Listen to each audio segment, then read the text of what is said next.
Bismillahirrahmanirrahim. Allahumma shalli ala sayyidina Muhammad.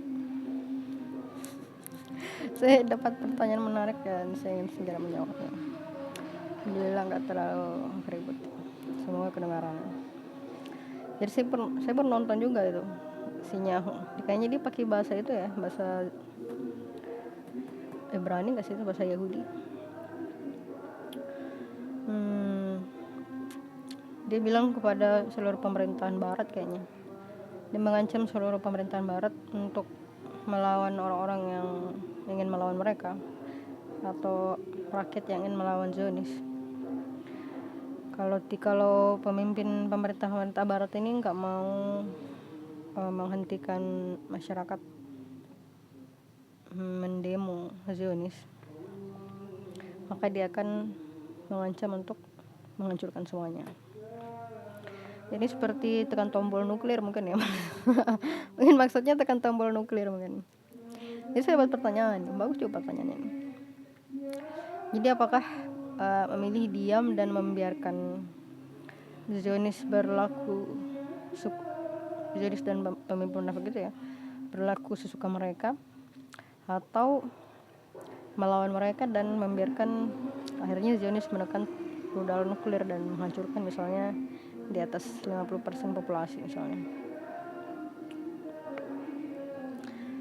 Apakah benar membiarkan atau mendiamkan Zionis melakukan sesukanya, atau apakah benar melawan dan membiarkan mereka menekan tombol nuklir dan menghancurkan di atas 50% populasi. Tapi kita bedah dulu ya pertanyaannya. Yang pertama itu pilihan pertama tuh, apakah kalau kamu membiarkan Zionis sesukanya, apa yang terjadi gitu. Sekarang yang paling buruk aja, mereka bebas membunuh anak-anak kecil di Gaza. Mereka bebas memutilasi rakyat Gaza dan mengambil organnya untuk kebutuhan diri mereka sendiri. Misalkan manusia itu gak ada harganya. Jadi kalau kamu membiarkan Zionis, kamu akan hidup di mana kamu punya keluarga gitu, kamu punya anak, diri kamu sendiri, anak kamu sendiri. Itu akan ada waktunya ketika mereka diambil oleh Zionis untuk kebutuhan mereka. Apakah itu ginjalnya, jantungnya. Yang jelas kamu udah nggak memiliki hak atas nyawa kamu sendiri gitu. Semua hak atas nyawamu itu ada di tangan Zionis gitu. Sama seperti Firaun ketika ditanya apakah dia Tuhan sama nama Ibrahim. Firaun nggak sih itu? Yang jelas Firaun itu raja sebenarnya ya, artinya raja. Terus raja itu Ibrahim alaihissalam ya, raja akhirnya membunuh manusia kan. Ibrahim alaihissalam bilang Allah menghidupkan dan mematikan manusia gitu kan. Akhirnya dia mencontohkan ya, dia membunuh orang terus dia bilang ini adalah, dan dia membiarkan hidup yang lain. Nah itu adalah bukti dia menghidupkan dan mematikan gitu. Jadi ini hidup seperti itu, maka nyawa kamu itu akan berada di bawah mereka. Tapi pertanyaan kedua Nabi Ibrahim alaihissalam itu menarik ya, keren ya. Itu yang membuat raja itu jadi nggak bisa berkutik gitu. Coba tebak apa?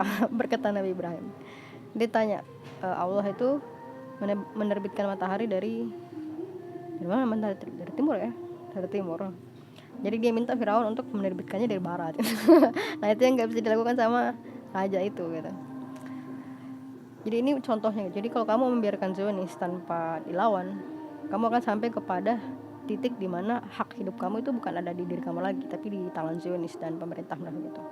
Meskipun dan itu akan 100%, nggak bisa 100% sih, setidaknya 99% atau di atas 50% hidup seluruh manusia itu di tangan Zionis dan pemerintah pemimpin munafik itu.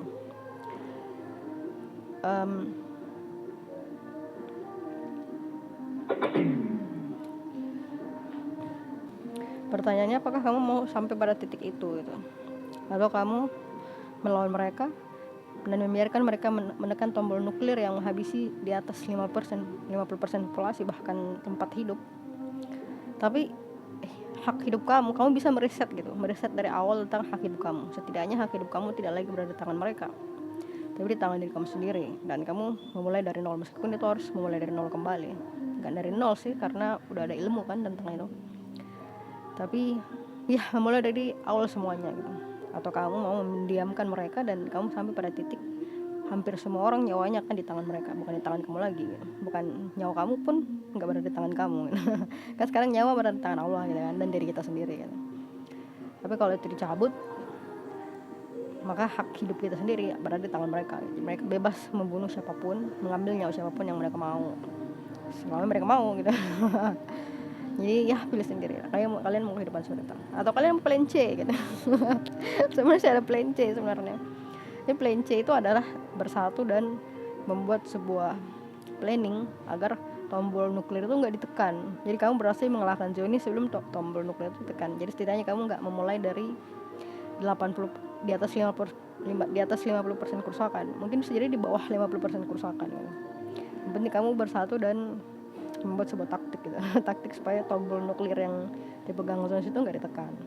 Tapi ya Allah, yang jelas saya memilih plan B dan plan C, yaitu melawan meskipun dengan cara barbar atau melawan dengan strategi. Melawan dengan strategi itu sebenarnya lebih mengecilkan jumlah kematian daripada melawan barbar tanpa strategi.